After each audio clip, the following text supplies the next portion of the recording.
नमस्कार मेरे प्यारे प्यारे विद्यार्थियों। तो कैसे चल रही है आप लोगों की सभी की तैयारी? बिल्कुल बढ़िया, शानदार, जबरदस्त, जिंदाबाद। तो बच्चों, आपकी तैयारियों को और भी बेहतर से बेहतरीन बनाने के लिए मैं नोट्स बना रहा था, पर नोट्स बनाते बनाते देखा यार पेन भी खत्म, पेंसिल भी गायब। अब करूँ तो करूँ क्या? तो फिर मैंने सोचा चलो भाई मार्केट चलते हैं और पेन और पेंसिल लेकर के आते हैं। तो पेन और पेंसिल जैसे ही मैं लेने जाता हूँ बच्चों, तो पहली दुकान मुझे दिखती है। मैंने बोला भैया एक पेन और पेंसिल।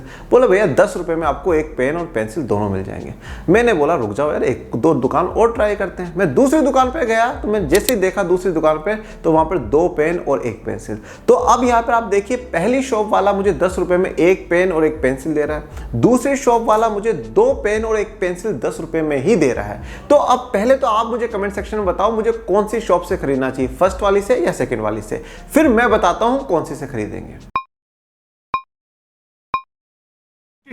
अबे जल्दी बोल, कल सुबह पनवेल निकलना है। तो चलिए मेरे प्यारे विद्यार्थियों, अब जानते हैं कि हम कौन सी शॉप से खरीदेंगे। हम खरीदेंगे दूसरी वाली शॉप से। क्यों? क्योंकि वहां पर 2 पेन और 1 पेंसिल है 10 रुपए में ही।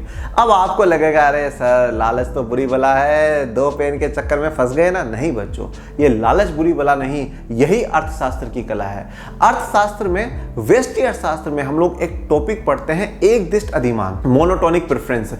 वो ये कहता है कि जब हमारे पास 2 सेट हो, 2 ऑप्शन हो, जिसमें 2 वस्तु हैं जैसे पेन और पेंसिल, तो यहां पर पहले सेट में 1 पेन और 1 पेंसिल था, पर दूसरे सेट में मतलब दूसरी दुकानदार हमें उतनी ही कीमत में 2 पेन और 1 पेंसिल दे रहा है। इसको कहते हैं एक दिष्ट अधिमान, जहां पर यह कहा गया है कि एक सेट, दोनों सेट में एक वस्तु समान मात्रा में हो और एक वस्तु अधिक मात्रा में हो। जैसे कि यहां पर पेंसिल तो दोनों में एक एक ही है, पर पेन 2 है, तो हम जिसमें जो दूसरी वस्तु ज्यादा मात्रा में होगी उस सेट को खरीदेंगे। तो यहां पर हम दूसरे सेट यानी दूसरी दुकानदार से 2 पेन और 1 पेंसिल खरीद करके आएंगे। इसी को कहते हैं एक दिष्ट अधिमान, इसी को कहते हैं मोनोटोनिक प्रेफरेंस, और यही हम सभी का व्यवहार होता है। हम इसी प्रकार से खरीदारी करते हैं। तो अब आप मुझे कमेंट सेक्शन में ये बताओ, आप इसको लालच की बुरी बला मानते हो या अर्थशास्त्र की कला मानते हो? और कमेंट सेक्शन में बता के ज्यादा से ज्यादा इसको शेयर कर दीजिएगा और हमारे साथ जुड़े रहिए। धन्यवाद।